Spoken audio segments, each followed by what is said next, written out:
Welcome back, everyone. It's the Bourbon Judge. Hey, we're back at it, ready to have some fun with the Bardstown Discovery number 7. So funny enough, this one's actually, I think this release is probably one of the releases where it's actually been harder to find, at least in the Northeast. I actually did not find this myself, to be honest with you. But Mrs. Judge, luckily, again, I married very well. She was out running her errands yesterday, and she ran into a liquor store, and she actually found it for me. So what would I do without my better half? Literally. So I'm going to go ahead and dive into Bardstown Discovery Series number 7, and I'm also going to compare it to number 6. So why don't I go ahead and pour both of these? So this is number 6, and then I'll pour number 7 at the same time, which will be a fresh crack. But I'm going to talk about number 7.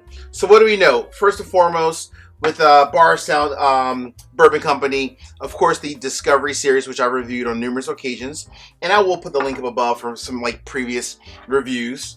Number 6 was actually in my top 10 whiskeys of 2021, so this was just absolutely an amazing bottle. I liked it for so many different reasons, and I will say this was a really good blend of older age stated whiskey. So as you know, with the Discovery Series, essentially Bardstown Bourbon Company is blending basically just sourced whiskey that they get, and in this case they typically, for the Discovery Series, are using more older whiskey. So number 6 was the blend of 11 year, 17 year, and 7 year whiskey, but primarily it was mostly 11 year and a good bit of 17 year. And it was absolutely an amazing bottle. This is actually my second bottle of it. That's how much I really enjoyed number 6. Fast forward to number 7, this bad boy here. So again, MSRP about $140. MSRP about $140. Availability, like I said earlier, definitely a bit challenging to find, at least with the most recent release.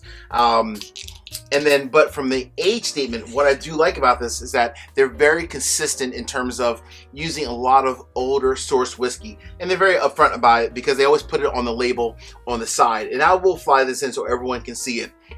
So this is essentially 3 different separate mash bills, but it's 77% 12-year aged whiskey. Repeat that, 77% 12-year aged whiskeys from 3 different mash bills, and I'll fly it in so you guys can see it. 2 from Kentucky, and oddly, this is the difference. 1 from Canada, from Ontario. So that's pretty cool.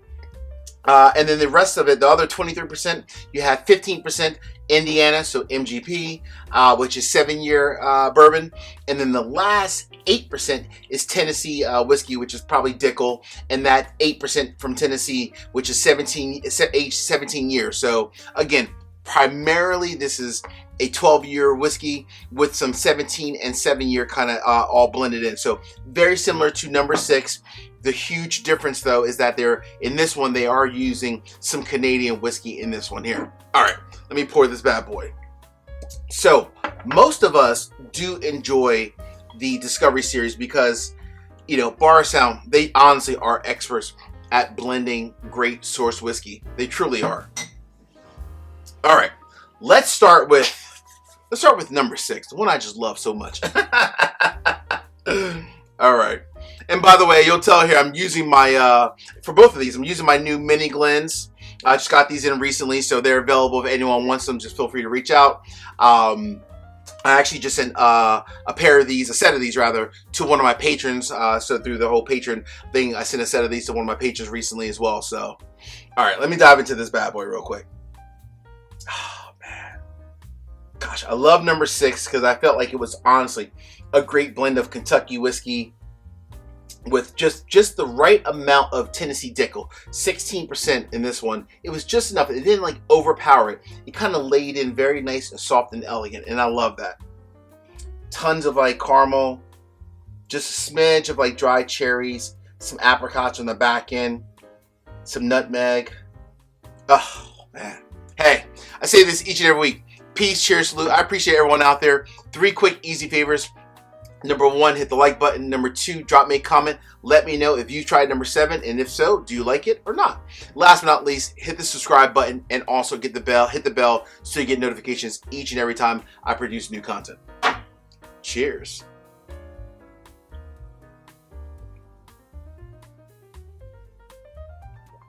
Woo! 111.1 proof. This is absolutely a fantastic whiskey. It has everything you want in a whiskey.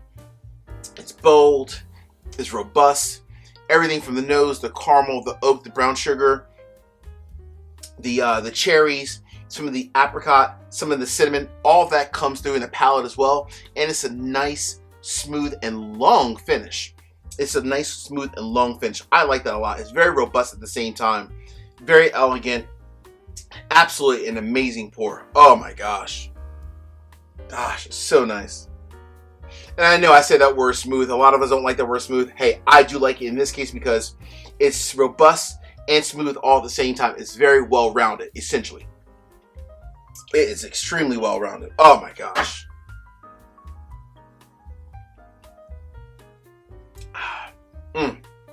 It just goes down so well.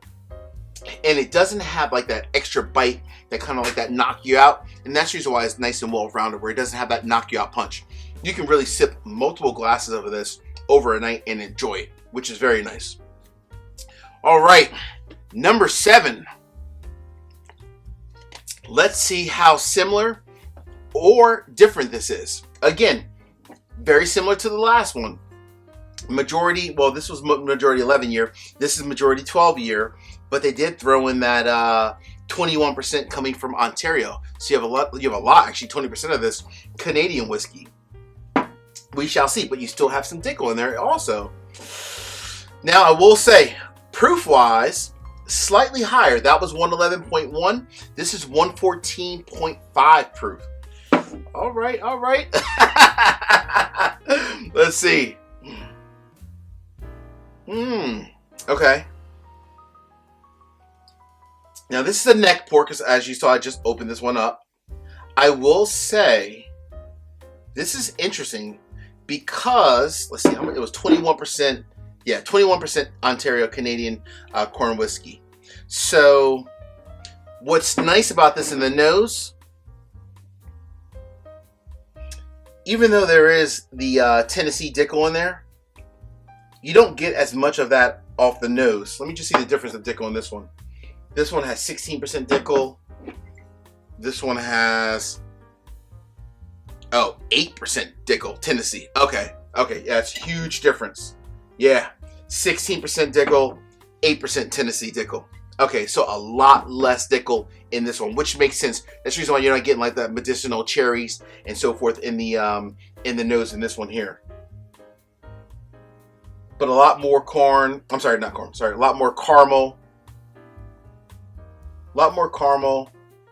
A lot more notes of like cinnamon in this one. It's not as fruity. That was a lot more fruity, like cherries, berry-ish, some apricots.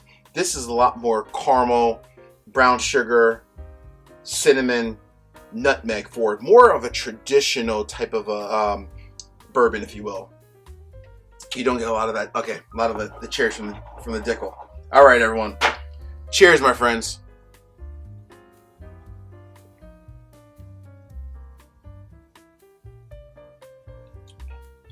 Ooh, damn. Oh, I like that a lot. Wow. Oh, man. I like that a lot. Wow. And that's just for a neck pour. So, as you know, typically it should get better over time. Wow, this is dangerous. If this is this good for a neck pour, oh man, give it another month or two. Can't wait for my buddies to come over to try this. Oh, damn.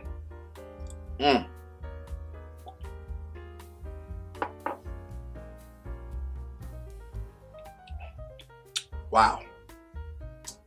That's pretty damn special. There's something interesting in the palate that is definitely slightly a little bit more bold and robust. Everything in the nose, the caramel, the brown sugar, the cinnamon, and a little bit of in the back of the palate though was very interesting. There's almost like some notes of toffee in the back of the palate. It's actually completely different than this one, which makes sense. You have Canadian whiskey in this one. You have less Dickel, so it's similar in some ways, like the foundation maybe, but it's definitely completely different at the same time. a lot more bold, a lot more robust. That is very good. Completely different than that one, in my opinion. Equally as good, if not better almost. That is interesting. So obviously the verdict is in. It's an absolute straight up buy. That's pretty damn good for the neck pour. Can you imagine once that bad boy opens up over a period of time? Oh, damn. I had to do it. This is an absolute must buy. If you find number 7, hands down, you will love this whiskey. Hey, until the next time, peace, cheers, salute. Peace out, everyone. Take care.